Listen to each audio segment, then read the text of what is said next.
I'm the overlay. Hey, everybody. Hi, everyone. Hi. And we are live. Welcome to Lioness Lifestyle Live. We are so excited to meet with you this evening. So I hope you guys liked the intro. We got struck with a copyright, so my husband ended up creating a new intro for us. I hope you liked it. Let us know in the comments. If you have any questions for our awesome guests, please remember to put the 3 question marks or a QQQ in the front of your comments so we can see it better. Yeah, and you know what, guys? I know what time it is. It is time for the roar of the week. So every single week we hunt through the comments. We really get our claws in there and we try to find a roar of the week. And it's hard every week, you guys. This week I just couldn't even decide. In fact, I had kind of 2 and I was going back and forth. But I'll tell you what, I finally decided on this one from Jennifer Culberson, 1818. So she says to our guest last week, thank you, Allison, for sharing your story. This way of eating heals so many medical conditions. I changed to this way of eating due to a recurrence of cancer. With immunotherapy and this way of eating, I am now 1 year cancer-free. The other benefits were decreased joint pain and weight loss. I wish you the best, Allison, and hope your health continues on a positive path. So thank you so much, Jennifer. Wow, that's amazing. Right? You see why I picked it, right, ladies? That's incredible. A year without cancer. I'm Haley, and I'm the new Lioness on this show, and I'm so excited to be here. My first week was last week, but I have an exclusive interview with Christy at Meeting Wellness on December 30th at noon. I think it's Pacific and 3 Eastern. And Ellie's going to actually join us at the end of the interview if you guys want to come and see all of us jive together. So come join us on December 30th. It should be a lot of fun. So I think it's time to bring our guest on. I'm so excited. We are so excited to welcome Karyn from OurSufficient Life. Let's bring her on in. Hi, guys. Hey, Karyn. Welcome. We would love to know how your health journey has been and how you found the carnivore diet. Please give us all the juicy details. Okay. Well, like a lot of people that you have on here, I was the classic yo-yo dieter. So I was actually just like chubby when I was little. I was pretty good in high school. I was maybe just a little overweight. But then I started piling on the pounds. And I tried everything. I don't know if you're familiar with the cabbage soup diet. Anybody? Yeah. Oh my God, I couldn't eat cabbage like for years after I did that diet because that's all you eat is that cabbage soup. I did lose some weight, but it was awful.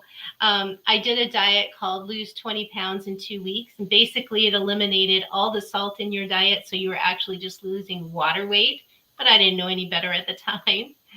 I've done diets I've made up, like the baked potato diet. I just ate baked potatoes whenever I was hungry. I've done calorie restriction. I always would lose some weight, and then gain it all back plus more. It's the typical yo-yo dieter story. Then in 2008, I tried something that had to do with the glycemic index, like the glycemic index diet and foods that were low on the glycemic index. And I was starting to learn a little bit about insulin and how foods affected your insulin. So I did learn some things from that. And I actually lost like 80 pounds on that diet. But again, when you hit that stall and you don't really know what you're doing to begin with, then you just stop and you gain it all back again. So that's, of course, what happened. Then in 2016, I tried keto for 6 weeks. I made it 6 weeks. And it was working, but I just couldn't sustain it for whatever reason at the time. And then in 2020, I tried intermittent fasting, which I thought was fantastic because I can eat whatever I want to eat as long as I eat in this window of time. And that worked for a while. I was mainly concerned not about what I was eating, but about the portion size. And so I lost probably 40 pounds on intermittent fasting, but I hit a stall at like 5 months in. And then the last 3 months, I was just stalled. And I just said, you know what? It's not working anymore. So I'm going to stop. Well, then I got a kind of a wake up call this last summer. I was diagnosed with endometrial cancer. And so I ended up having to have a radical hysterectomy and an oophorectomy, which means the entire uterus, the cervix, the fallopian tubes, the ovaries, everything gone. And one of the things that my surgeon said was that it's more common in overweight women because your fat produces estrogen, and it's the excess estrogen that promotes the growth of these cancer cells. And I was just floored. I was like, are you kidding me? I had no idea. And so now I'm thinking, okay, it's not only unsightly, but it's promoting the growth of cancer in my body. So I was shocked, and I knew I had to do something. And so I started researching while I was healing from that. And I thought, keto, I knew keto was working for me at the time when I did it. And I knew intermittent fasting had worked for me. So, hey, why don't I combine those two things and just see what happens? So I went online and I was researching keto. And I came across the word Ketovore, and I was like, what the heck is Ketovore? I've never heard of that. Then I looked that up and found out it was also a combination of keto and the carnivore diet. So then, of course, I found the usual suspects, Dr. Berry and Dr. Chafee, and I was looking at all of that. But there was really 2 videos that I watched that were very pivotal in my decision to really go for this and try to make it a lifestyle. I don't know if any of you guys have seen the movie Fat Fiction. I haven't. Yeah. Really, you've seen it? Okay. Mhm. If you haven't watched it, you should watch it. Okay, so it's Dr. Mark Hyman, and he's not full on carnivore, but he has a lot of good thoughts about a lot of things. And he did this movie, and it talked about a lot of the things that have happened in our nation to bring us where we are today. And the one thing that really stuck with me is when he talked about the sugar industry. So back in the 1960s, if someone out there is not familiar with this, in the 60s, they were going to do a study to see between saturated fat and sugar, what was causing the most problems with heart disease. And the sugar industry was obviously a little nervous about that. Well, they paid off the researchers to point the finger at saturated fat instead of at sugar. So now everyone was in an uproar, and this is documented proof. Like in 2016, in an article in the New York Times, it came out that there's like a paper trail that shows how they paid these researchers off. So anyway, then what obviously happened is people were in an uproar over saturated fat. And so they're like, oh my God, we need to take the fat out of all the food. And so the food industry was like, oh, hey, we can help with that. We'll take the fat out.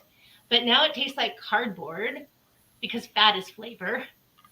So what do? They put in sugar. So it was a win-win for the sugar industry. And meanwhile, we are getting the wool pulled over our eyes. So that was the first thing, the first video that I watched. And the fact that I remembered from that I thought, are you kidding me? This is ridiculous.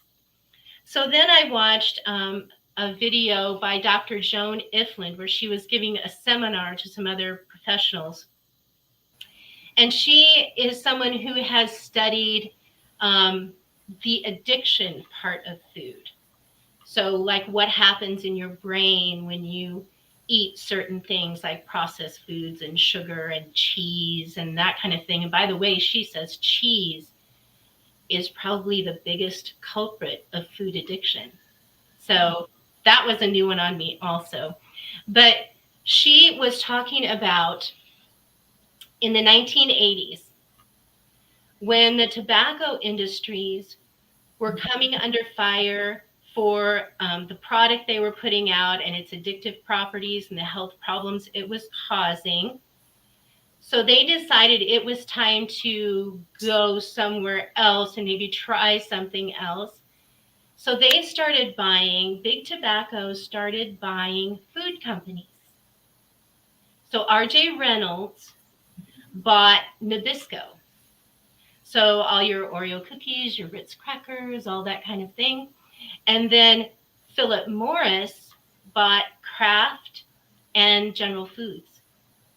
So you're looking at big food companies here. So your macaroni and cheese, your Kool-Aid, your Oscar Mayer hot dogs, all of that kind of thing was bought by big tobacco. Now, what is the problem with that? Well, what they did was they engineered processed foods that would hit what is known as the bliss point and make them hyper palatable so that they could then cause cravings and addictions, just like what they did with the tobacco. So, and this is something that's different with the tobacco, the big tobacco food products that were produced.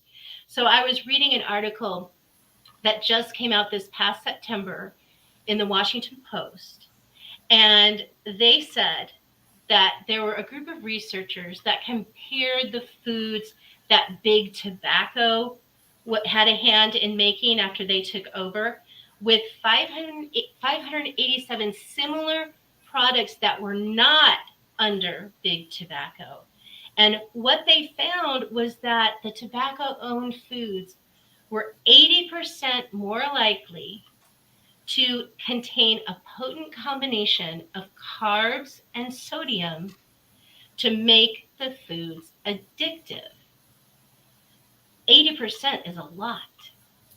And the tobacco-owned brands were also 29% more likely to contain similar combinations of fat and sodium that would also make those types of foods addictive. So, I mean, it just blew my mind. And I realized I'm an addict. I'm an addict of these processed foods and these sugars. Like, I couldn't believe the level of deception that was going on and promoted as normal and as healthy and as okay, but it's not. So it wasn't how much I was eating. It wasn't my portion sizes. It wasn't my calories. It was what I was eating, and that was the addictive foods, and that what I was told all along wasn't right. So it's kind of like lemmings running off a cliff, you know, everybody's just following until their health takes a dive. And so it wasn't that there was something wrong with me. And I had thought all along, what is wrong with me?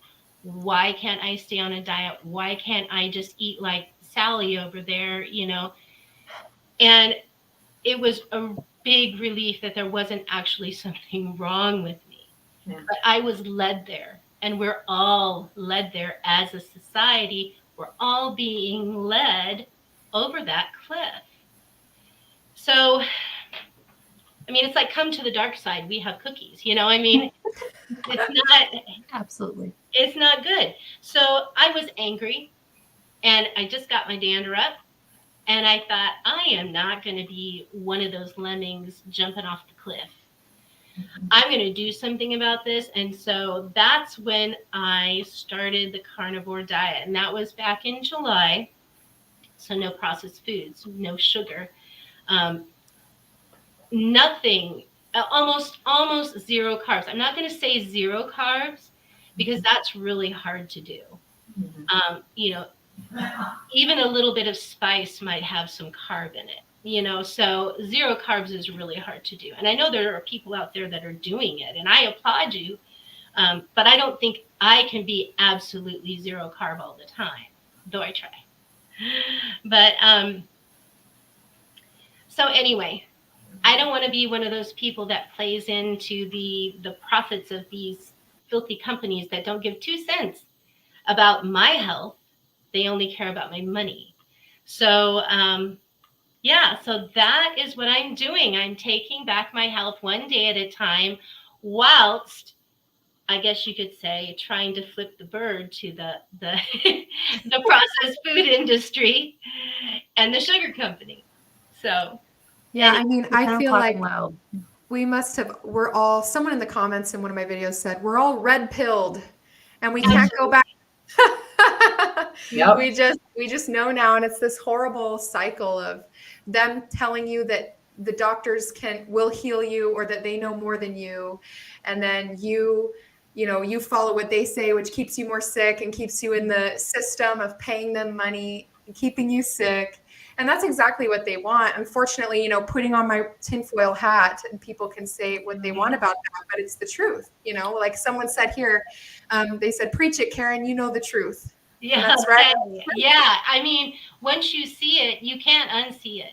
Yeah. You can't unsee it. And I know that there are many good people who are doctors, but it's not really their fault either, because that's the way they're taught in medical school. I mean, they literally spend, I heard somebody saying, and it was on a YouTube video, and it was one of the more prominent doctors was saying they maybe spent one day on the food pyramid, which, I mean, we all know now that's a total disaster. And I also heard another doctor say that, and it might have been Dr. Shafee, say that there were even instructors that were on the keto diet, but were not allowed to talk about it.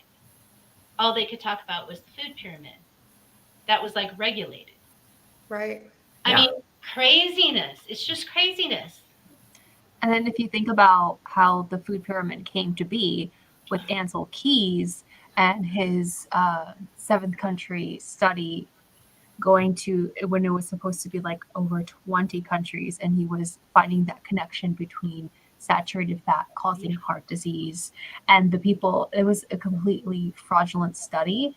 And so that was like one of the first things when I learned about carnivore and the sugar industry and everything, that just made me so angry, because it hit me to my core, because I remember learning the food pyramid when I was a child. And so this has been ingrained in all of us. And it's such a shame that, I mean, it's a blessing to know that we've learned it now, but it's a shame how many millions of people have been affected by money. Well, and Ellie, we've learned the truth now, but most people think we're crazy, right? Right. They still agree with the food pyramid and the My Plate, and they think we're the crazy ones. Right. Exactly. Well, and or they think we're some kind of conspiracy theory. Yeah. But hello, who came out with the food pyramid? The United States Department of Agriculture. So what do you think is going to be the biggest thing on the food pyramid? Grains, right? Yeah. Yes. So, I mean, people, if they just take a step back, there are too many people that trust too much. Right. Like, my mother, I love my mother. She was great. But it was like God and then my doctor. Whatever my doctor says is golden. And she also came from kind of the Walter Cronkite age of news and things. So she completely trusted the news. Completely trusted, the government wouldn't do that unless it was good for us. I mean, and there are a lot of people that need the red pill. And we need to give it to them, ladies. We've got it. Here you go. I Come know. take it. Right here. Come to the dark side. We've got steak And butter. and butter. I noticed that in your videos you talk a lot about, obviously your channel is Sufficient Life, and so you want to be more separated from big box companies. Was that something you've always wanted to pursue, or is it because you learned about the sugar industry and then you wanted to be more sufficient? Yeah, and the cigarette companies getting their grubby little fingers in there. That's, Yeah, it was mainly the reason we started the channel to begin with was we wanted to be more self-sufficient. So, you can watch your bills go higher and higher and higher. And we wanted them to go lower and lower and lower. So we were trying to think, okay, what can we do? So we started OurSufficient Life, which talks about self-sufficient living and becoming more reliable on yourself and not on the stores and the electric company and whatever else you think you need. So it's just all about kind of frugal living and doing things yourself. So what we did on that is we got a solar panel array on our acreage. So we pay very, very small electric bill. We became a tower host for an internet company. So I'm speaking to you on my free internet. And we put in a wood burning stove in case the electricity went out. I mean, we just started doing these things. And I grew up on a farm and Dan grew up on a farm. And so our mothers would do things like canning and stuff like that. And now and then I would help. But, it's just a channel about relearning some of those skills and then learning new skills so that you can be self-sufficient. If something happens, I mean, we all saw what happened with COVID and there was no toilet paper. I mean, and things were like removed from the shelves. Yeah, the grocery shelves were bare and it was kind of scary. You think if something really did happen, could you take care of yourself? That was our whole goal with the channel to begin with. But we're becoming self-sufficient toward retirement, and retirement is not something that's going to be very fun if you don't have your health, right?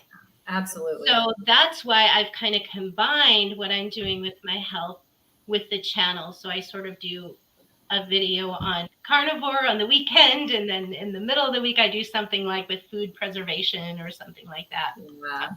Hey, I definitely want to dig more into that, but we have some awesome people watching that have stopped by to say hello. So if you don't know, can I pop them up on the screen? Absolutely. And we got a question really early on too, so I don't want to neglect that. So so we have Bruce saying howdy, folks. Bruce, thank you for coming in.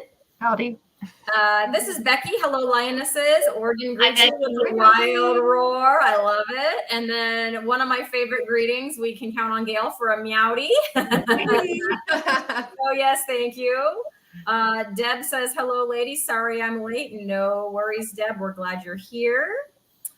Lady Fritzader saying, hello, ladies. Hello. And My Apex Odyssey is here. And last but not least of the hellos is Sierra F. Dugan. She's new here. So hello from Montana, new to the channel, and Carnivore Ketovore. So welcome. Did you take the red pill? Okay, I want to pop up the question because I want to make sure that we don't neglect it. So Emily's asking, is there such a thing as too much fat? I want to become carnivore after a total hysterectomy 4+ years ago, and now type 2 diabetic. So that's to me, right? I think so, because you had the hysterectomy. Okay. Well, I think you can have too much fat, but only so far as to not have diarrhea. So more fat equals looser stools. Yes. And so you need enough fat to keep that moving. But I have not experienced any constipation on the carnivore diet. and I am eating a fair amount of fat, I'll even just take fat and throw it in the pan and fry it up and have it alongside of whatever it is that I'm eating. So I don't really think, in my opinion, that you can have too much fat, other than it might cause other unpleasant issues. Yeah, so I think you have to take time to get yourself fat adapted. And at the beginning, you may not be able to eat as much. But then, like, once you become fat adapted, your body is using that for energy, and you can sort of slowly turn that up. And then, depending maybe on what your fitness goals are, how much protein you need, and kind of balance that out if you're wanting to build some muscle and things like that. So I would just add that. Haley or Ellie, do you have anything to say? Yeah, I would say don't be afraid of diarrhea, especially if you're new to the carnivore diet, because I definitely experienced like 4 to 5 weeks of straight diarrhea at the beginning. Wow. And I was a little worried, a little concerned, but, Mhm. and I'm not giving medical advice. If you're worried, please talk to someone about that. But overall, it just like all of a sudden I became fat adapted. And that's what I used as my kind of, to let me know, my body was letting me know that I was fat adapted, because now I wasn't experiencing that anymore. So don't be afraid if it happens to you. It doesn't necessarily mean you're eating too much fat at that time.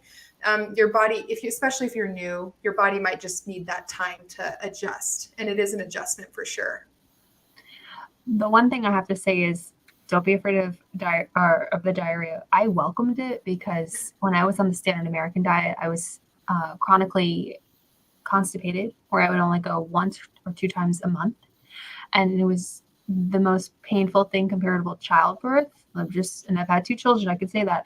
And it was absolutely horrible. So, but with the type 2 diabetes, it can be cured. It can be cured with keto and or carnivore, or ketovore if you want to go more in the middle. It can be cured. So you do not have to be stuck with that disease.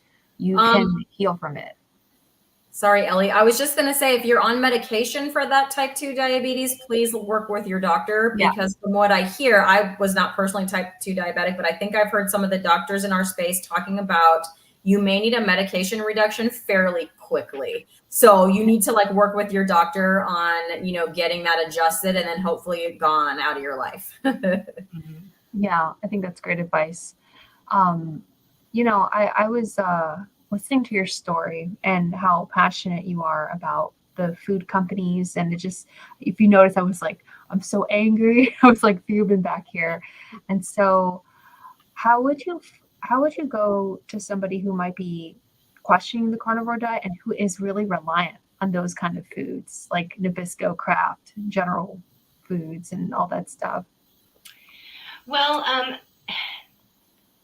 it's actually hard for me right now, because I feel like that I need to prove myself on the carnivore diet before someone will really listen to me.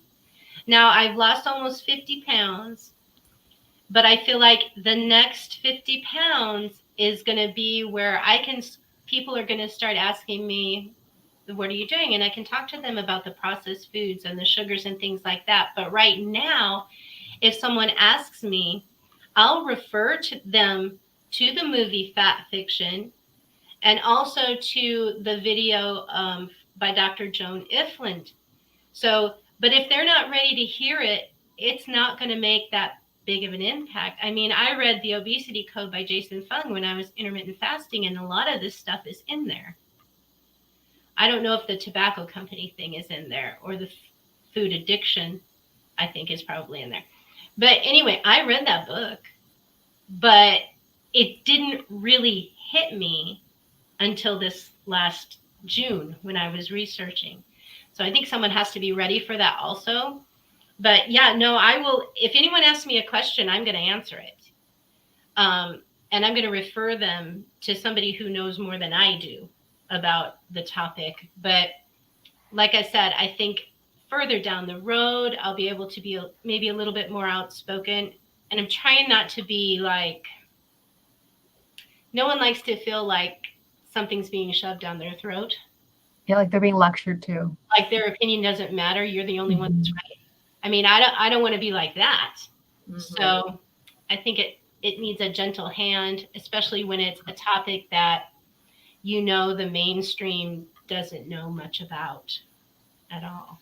So Yeah, I think it's a religion, right? Where people, whether it's the food pyramid or vegan or plant-based or whatever people eat, and people could see us that way too. I absolutely, can see that. But at the same time, it's kind of like approaching someone about something that they've thought for their entire life. Maybe they're in their 60s or 70s, these people that we love so much and we want to share it. We want to red pill them. No, I'm just kidding. But we want to share it. It's like you want to share it when you feel so good. You want to do that. But yeah, it's like you can't unless they had some catalyst in their life. Like you said, yours was potentially, right? Cancer was your catalyst. And so one of that's them, yeah. huge. Yeah. So I'm sorry, go ahead. Well, it would be great if we had that red pill, wouldn't it? We could just give them a pill and go, here, you'll understand everything. We'll just go into your brain. But we don't. So, yeah, I mean, it's a tough road when you can see something so clearly, but you can't get a loved one to see it. Yeah. Or it's not the right time. I mean, timing is really everything. And your attitude when you're talking about it is everything also. So, I don't know. It's kind of a touchy thing. On my 6-month update video that I just released, I got a comment today and it just blew my mind, like I was confused. So many of you know my weight loss is like very minimal because I didn't have much to lose. And so that was like not the focus. My focus of my video, I said from the beginning, this is going to be a very different video. It's not about the weight loss. And I was like, mental health, blah, blah, blah, blah, like all the things, not weight loss. Most of that video was about that. And their comment was, well, I'm not going to give up my pizza. And really it's about calorie, just restricting, just, reducing the amount of food that you're eating. And it doesn't really matter what you eat or something to that effect. And I'm like, but did you watch the video though? Because I wasn't talking about, they're like, oh, I lost 50 pounds by just eating less. And I'm like, but I didn't say anything. I mean, I said very little about my weight loss. And I said a lot about my mental health, my inflammation, all of this other stuff. I mean, I didn't even know how to answer. So I just said, hey, I'm happy for you on your, that you've been able to lose weight, to each their own, or something like that. Like to each their own. Like the only thing you can do is try to find something positive to say and not try to, and I wonder too, sometimes people that comment on my carnivore diet videos with something very negative, like, did you even watch it? And maybe it's just the trolls that they see a thumbnail that has something to do with carnivore diet. So they just click in and put some kind of crazy comment because they're trying to, I don't know, rile us up or something. I don't know. On one of Garrett's shorts, where he's explaining, it's part of one of our videos, but in the comments it said, how do you poop? And I was like, we wait and feel. When we feel like we have to poop, we sit on the toilet. Like, you know what I mean? Like, it's these funny things where they're like, I think they were referring to fiber, right? Yes. Right. But like Ellie said, that was too much fiber for her body. Yes. And some people handle it better, but it is these like little comments where it's like, okay, let me dive in a little bit and try to help you understand. Cause you can get a little frustrated, like just watch it, Mm-hmm. Yeah. So I'm not sure. So this came up from Becky. I'm not so does that mean that I got a super sticker? Is that what that means? I guess that's what that means. That's the very first one. That's awesome. Congrats. Yay. Thank you, Becky. That's so sweet. That's so nice. Thank you, Becky.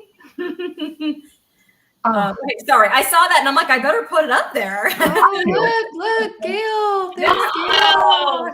Oh, you guys are awesome. That's so nice. That's so nice. Yeah. I worked really hard to get to this point on my channel, so this is like making my night. Thank you. You did. You did. You totally did. she'll always be here first. I love Yes. it. That's so great. Oh, that's so good. Aw, thanks you guys for the support. Absolutely. Oh my gosh. Okay, I got all discombobulated now because of that comment. So I was curious, Karyn. So since you're carnivore now, but you have acreage, and I've seen videos where you garden. Like, do you guys still grow your own vegetables? Does your husband eat carnivore? Like, what's going on over there? Okay, so this last summer we did not have a garden, and it was because of my health and needing to have that surgery and recover. And I would be the main gardener of the two of us. But now Dan is ketovore. He's not full carnivore. He still eats some veggies and things like that. So what we'll probably do is just pare it down to what would be considered the healthier vegetables for Dan, maybe like the cruciferous vegetables, like the broccoli and the cabbage and that sort of thing, leaving out the nightshade type stuff like potatoes and tomatoes and that sort of thing. So I'll probably still grow some veggies, but they will be for Dan. And honestly, once I get all the weight off that I need to lose, I will start experimenting just a little bit with a little bit of veggie on my plate. How does that make me feel? You know? So maybe I will end up maintaining on Ketovore. I have no idea. I'm just on this journey and I know I feel great. So I'm going to keep on with carnivore until I get all this weight loss, get all this weight off. But yeah, so we are still going to be doing that. The recipes are getting healthier on my channel. I don't know if you noticed that, but I used to have a lot of good home cooked meals on my channel and things like that. So yeah, so it's changing, but hopefully for the better. So are you planning on having any animals on your property? I think you said you had 8 acres. I think I heard you say 8 acres. Yeah. I'm sorry. I was watching some of your videos over the weekend. And yes, I saw you like canning pork. I'm like, who knew you could can pork? Okay. Yeah, right. When I retire, I think I'm going to learn how to can stuff. It's actually pretty fun. It's not hard. I mean, it's a little scary at first because you think about all the foodborne illnesses you could possibly get from something you're canning. Right. But I mean, there are ways to mitigate that. But yeah, so we have chickens. Dan built us one of the first things he built when we decided to do this whole self-sufficient thing was a really nice big dual run chicken coop. And we have probably right now, we have about 40 hens. So what we do is we sell the eggs and then that pays for their feed. So really, we don't have much of cost at all for having chickens. And that gives us chicken meat and also gives us eggs. So we have that going for us right now. We have dabbled in thinking about raising our own beef. So like get a calf in the spring. Okay. Feed them out until late fall. They wouldn't be as big as a normal rancher would want a calf to be before it's butchered, but it would still be small enough for Dan to butcher it himself.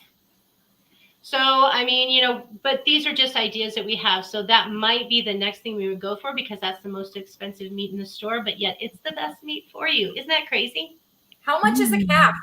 Like if you're going to buy a calf and like then raise it on your farm, how much is, I have no idea. Do you even know? Like, I don't know. That's why I'm asking.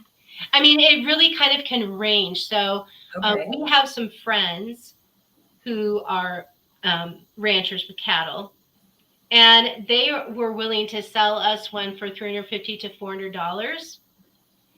And then we have so much grass on our property that we could just grass feed it. Okay. With a system that's like rotating pastures, like they only spend so much time in one and you put them in the next section and the next section. That doesn't kill the grass and allows everything to keep going.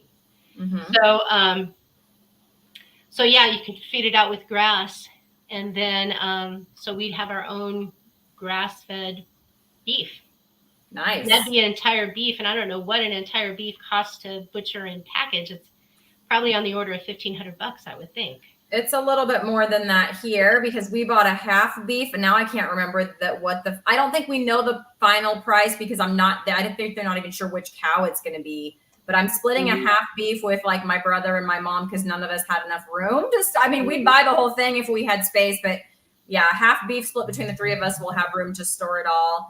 And I think it was like, I can't remember the amount for the whole beef, but it was like under $7 a pound for, and that's like and that's including all the butchering, everything. That's everything. I mean, if you average that out with your most expensive cuts of meat right now, I mean, when ribeye goes on sale around here, you have to buy, in order to get a better price, which isn't a good price to begin with, you have to buy an entire loin.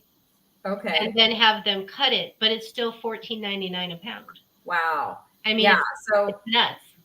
Yeah. So I thought it was like I don't remember, $6.70 something, I think, a pound. So if you think, yes, I can get ground beef cheaper than that, but I can't get ribeye cheaper than that. I can't, and all the roasts and all the the picanha and everything that's in there, So, and plus it's going to be grass-fed, grass-finished. So like when I'm thinking about when my ribeye goes on sale in summer, it is $6.99 a pound, but that is not grass-fed, grass-finished. That's just grocery store, quality meat, So I was happy with it. I'll let you guys know. We're not getting it till April or May. That rancher's busy, Karyn.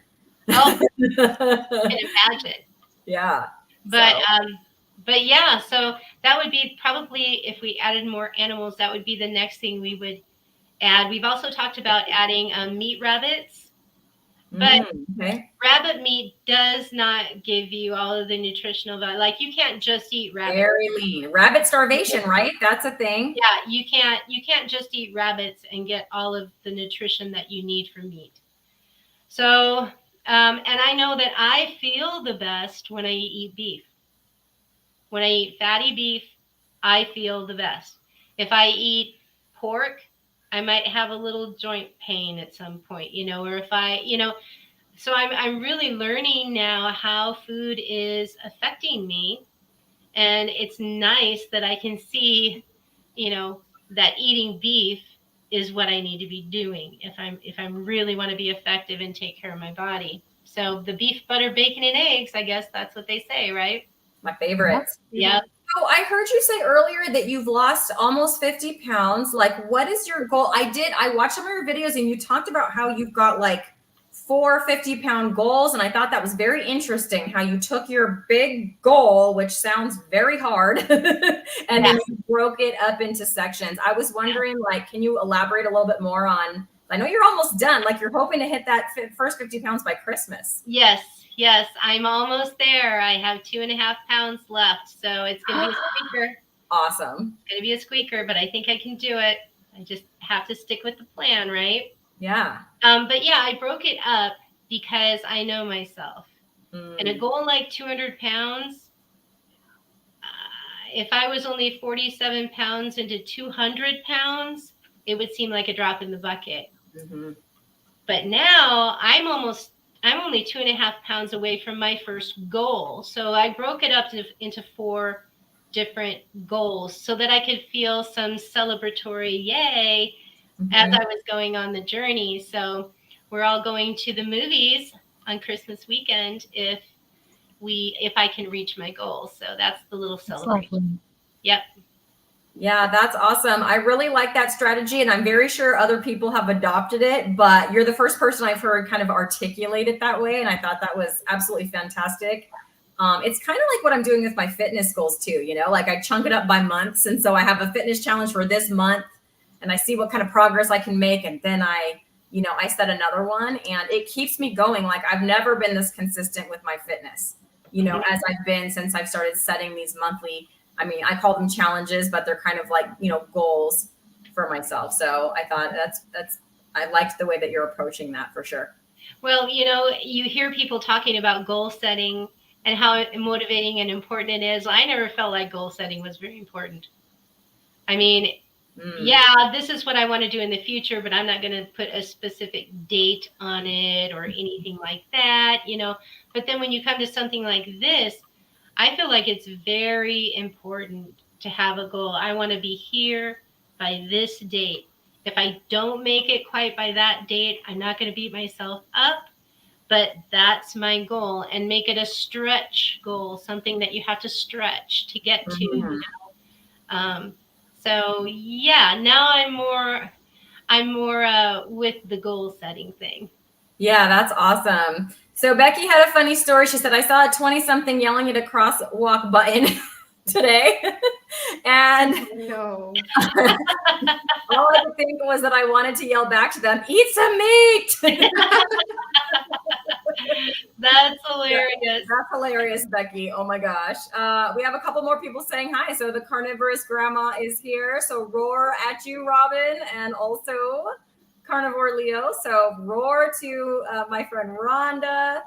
And there was somebody else. Where are they? Sorry, I lost it. Right here. So INFP Gamer says, I'm not fully carnivore, but trying to reduce the junk food and carbs. I love this.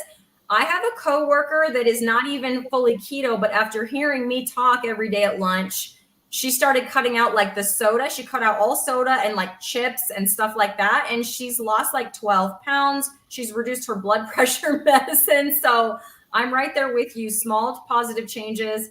And then we make those tweaks, and I think that's amazing. So we're glad you're here. Thanks for joining us this evening. Yeah, any little step that you take is so much better than the standard American diet. I mean, any kind of step in the positive direction. Just keep going. Just keep making them. Yeah, Yeah. definitely. Karyn, can you tell us a little bit about what it was like exercising, or what your energy was like before carnivore, and what it's kind of like right now for you? Yeah, I had deep energy issues. I had a lot of joint pain, I had a lot of inflammation. I didn't have much energy at all. I mean, I would sit down to watch some TV with Dan, and I'd be asleep, just tired, tired all the time. It was a struggle to get out of bed and get myself to work. And then at work, it was a struggle just to, get around and do the things that I needed to do. But now I am totally fine. I mean, I get up in the morning, I feel like I did 20 years ago. When I get up in the morning and I'm okay to get ready and get my shower and get to work, and all that stuff. And people kind of take that for granted until they don't have the energy. And I did not have energy before I was on the carnivore diet, but it didn't take long. It was maybe like, I started seeing little positive changes right away in the energy. It maybe took like a month or two.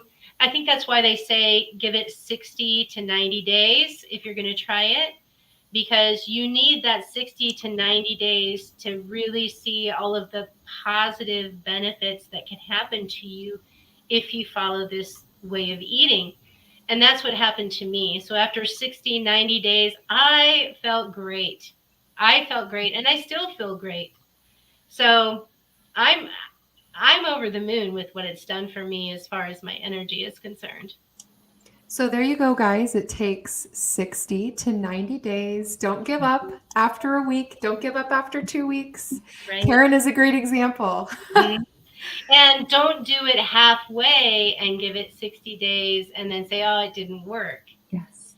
Do it all the way. Really dedicate yourself to doing it, and you will reap all the benefits in 60 to 90 days.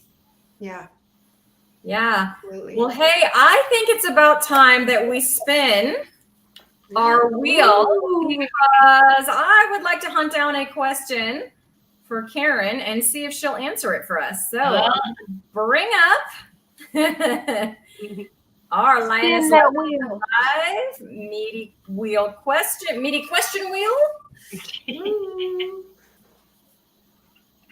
Oh, it's on the line. Okay, we hunted down a meaty question for you, Karyn. Have you noticed any changes in your physical performance or athletic abilities since starting this diet? Yes, yes, and yes. Oh.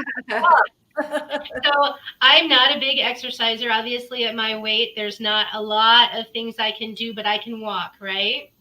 So my walking, when I used to walk, I used to have to go very slow, and not like super slow, but slow enough to where I was quite a bit slower than everybody else so that I wouldn't get out of breath. And now I can zip down the hallway, no problem. I'm not out of breath. So yeah, physical performance without really doing anything except changing my diet. So I'm not like doing all these exercises or doing some kind of exercise machine or going to the gym or anything like that. All of the health benefits that I've received as far as physical performance are only due to my diet. So keep that in mind too. You don't have to go to the gym every day. You don't have to, run 10 miles. In fact, you shouldn't run 10 miles. You should sprint. Right, Christy? That's right. Amen, sister. Sprinting is amazing, but we can talk about that later. It's not my episode. Yeah, so if I could sprint, I would be sprinting, but I can't. So what I'm thinking about doing is, and if you don't know what we're talking about, if you go look at some of Dr. Sean Amara's videos, you'll understand that sprinting helps reduce the visceral fat, which is our real enemy. All of this out here, the subcutaneous fat on the outside, that's not the real problem. The real problem is the visceral fat around your organs. And that's what sprinting and a carnivore diet helps to take care of. So I can't sprint, obviously. So I have one of these little machines where it works with your body weight, provides resistance, and you pull up and down. So I figure I can do some sprinting on there, right? Yeah. So I'm going to be doing that as fast as I can instead of sprinting for 10 or 15 seconds. Awesome. That's amazing. Yeah. Let me know how that goes. Mm-hmm. And hey, Russ is in the house, everybody. Hey, Russ. Thanks for stopping by.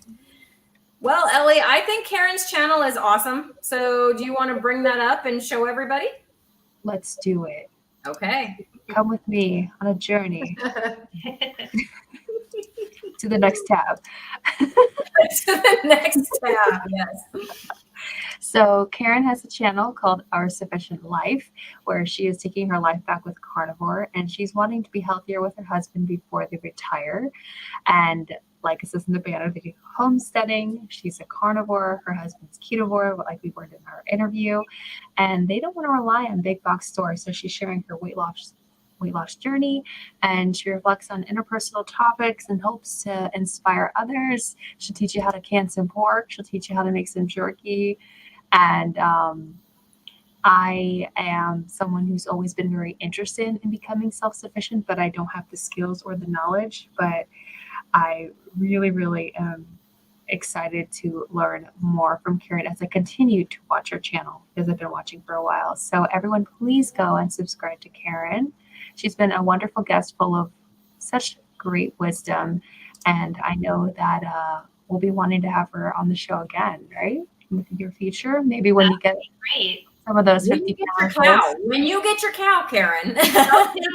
All right, when it's a baby, but I won't show you when we butcher it, okay? No, just out there eating grass and living its best cow life. Right. For sure. That's the part I want to see. Okay, so is this where we have to go? Or we have a few more minutes? I wanted to ask one question actually, and I'm just always so curious what the response is when you share your lifestyle with others, and kind of if you've had any experiences, positive experiences or negative experiences that you'd like to share with us about that. Well, I can say that I've only had positive experiences so far, but I don't call it the carnivore diet. Because just like when you tell people you're fasting, they think you're crazy. That's kind of how the word carnivore diet is right now. Mm-hmm. Kind of like what keto was when it first started, you know. So I call it a zero carb diet. I just tell them I'm on a zero carb diet, as close to zero as I can get. Or I say I'm on a meat-based diet, meat and high fat, you know, or something like that. So I kind of like say I'm on it without saying that I'm on the carnivore diet. But it's been positive so far. And I do have one gal in the office where I work that noticed right away after I lost about 20 pounds. She's like, "What, are you losing weight?" I'm like, "Yeah." And she said, "Well, what are you doing?" And she saw what I was eating for lunch, which was just some leftover roast beef that I had made the night before. And she said, "You're going to eat all that?" And I said, "Yeah, I'm going to eat all that." And she said, "Well, how can you eat that and still lose weight?" I said, "Well, I'm going to eat this, and then tonight I'm going to eat again." and she said, "Are you kidding me?" And I'm like, no, you need high fat, you need red meat. And she goes, "That's not supposed to be good for you." And I said, "Yeah, I know, that's what they say." There's your red pill. Oh, I could get. Taste my beef. So what, beef. what would you tell someone if they responded with, "But what about cholesterol? What about your cholesterol?" What would you say to that person just sitting there at work or wherever you are? I would say to them, I know what you're thinking. And I know that for many, many years, people have thought that cholesterol is bad. But if you look at the more recent information, you will find that cholesterol actually has very little to do with heart disease. And I have all these, I'm a fact person, so I have these facts in my head, and I have bookmarks where I got the fact, But I would tell them 75% of the people that are hospitalized today for cardiac conditions have what doctors would consider a normal level of cholesterol. Mm. So it's not the cholesterol that's the problem. Right. So, I mean, the only way I feel like I can defend what I'm doing is with facts, Right. Yeah. And if they're not willing to go look it up, or if I refer them to something and they're not willing to view it, or, they're not ready. They're not ready for it. So at work, I have to grab something off my bookshelf. I want to show you guys something. So at work, although I have not converted anyone other than my friend who she was already keto and she learned how to read labels better from me. Okay. But at work, you guys have already seen my butter ornament. This came from a friend at work because although she's not carnivore, she's not even keto. She says she can't give up chocolate. She's not going to do it. But look how she supports me, right? So I got that. Got this. I want one. Friend at work today. Nice. Oh, fun. Thank you guys. Crack it open. My mouth is watering. And another lady who had made candy for everybody and put it in all the teachers' boxes. In my box, she put beef jerky and she said, "This is for a carnivore." Woo!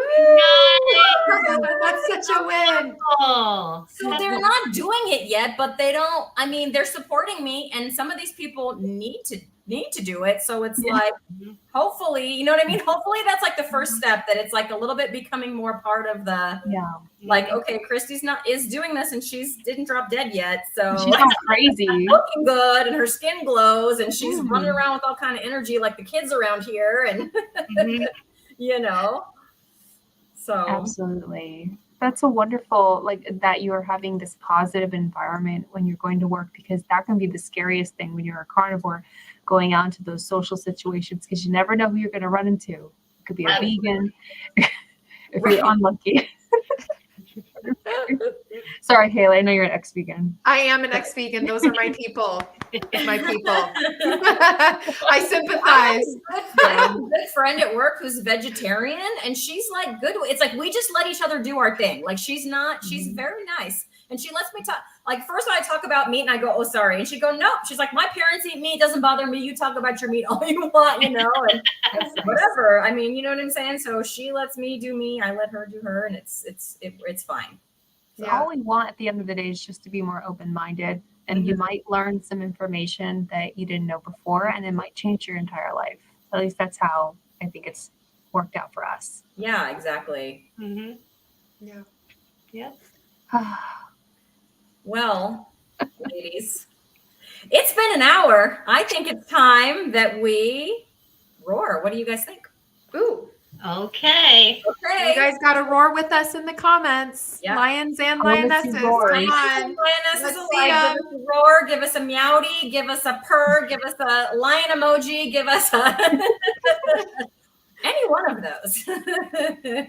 All right, who's counting? Down, girl. Who? Who's counting? Me? You're the Oh, counter. me. I didn't hear it. Ellie? Okay. Ellie is the I didn't counter. hear it. 3, 2, 1. Whoa, Karyn was good. I think she was the roar of the night. That was amazing, Karyn. Oh my gosh. Thank you so Well, much, Karyn, for being on Lioness Lifestyle Live. I think that you've given us so much information that I will need to rewatch so I can relearn it all again. And you're just going to be sparking so many new ideas and thoughts. And I think you're doing really good on your channel. So thanks for coming on. Thanks very much to all three of you wonderful ladies. it was very nice having you on. It was nice to meet you. And I'm going to keep watching your channel for more homesteading tips because I need to be more self-sufficient. Awesome. Yep. All right, everybody. Here, guys. We're going to see you later. Bye, everybody. Bye. Bye. Bye.